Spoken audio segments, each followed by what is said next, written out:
Fears grow over the extent of reprisals against Alawite Muslims largely loyal to the overthrown president of Syria, Bashar al-Assad. Now, while the interim president and former rebel leader Ahmed al-Sharaa has declared an end to what he called an operation against extremists in the west of Syria, the extent of the violence there has shocked international observers. The United Nations says at least 111 civilians were killed. The actual figure, though, could be far higher.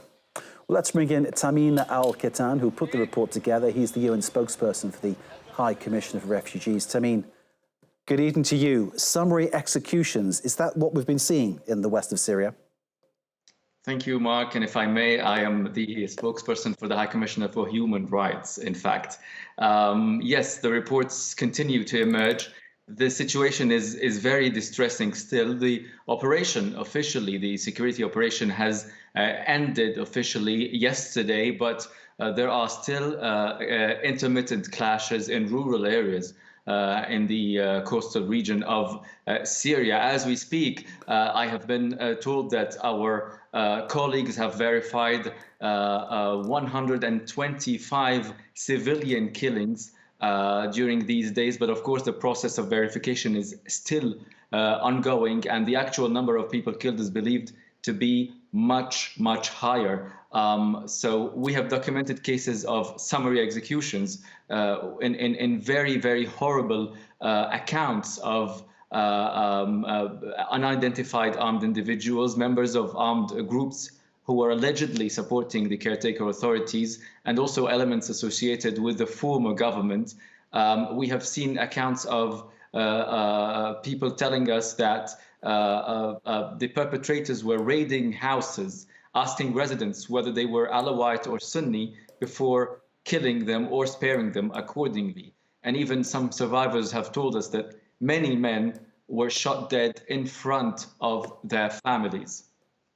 There has to be some element of truth and reconciliation before there's any kind of healing process that goes forward to put Syria back together. But while this is happening, clearly that is a long way off.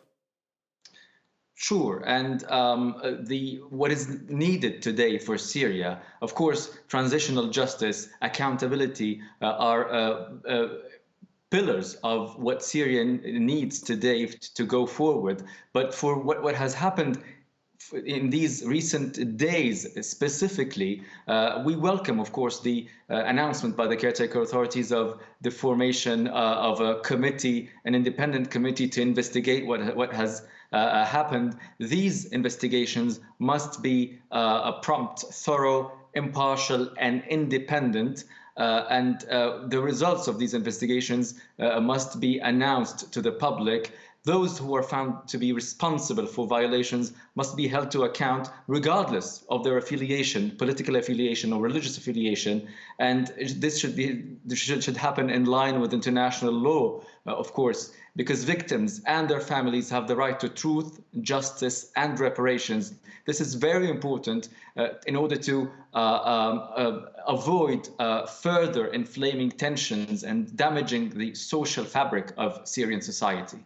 Thameen al-Kheetan, the UN spokesperson on human rights, thank you very much for joining us and giving us this insight into what is happening in Syria. Clearly, lots of change there, of course, with the overthrow of Bashar al-Assad. But as Thameen was just saying, the extent of what is happening on the ground is shocking international observers. The United Nations talking of summary executions, 127 civilians killed, as Thameen was saying. And of course, we will follow all developments on this story. And our thanks again to Thameen al-Kheetan, the UN spokesperson for the High Commissioner for Human Rights.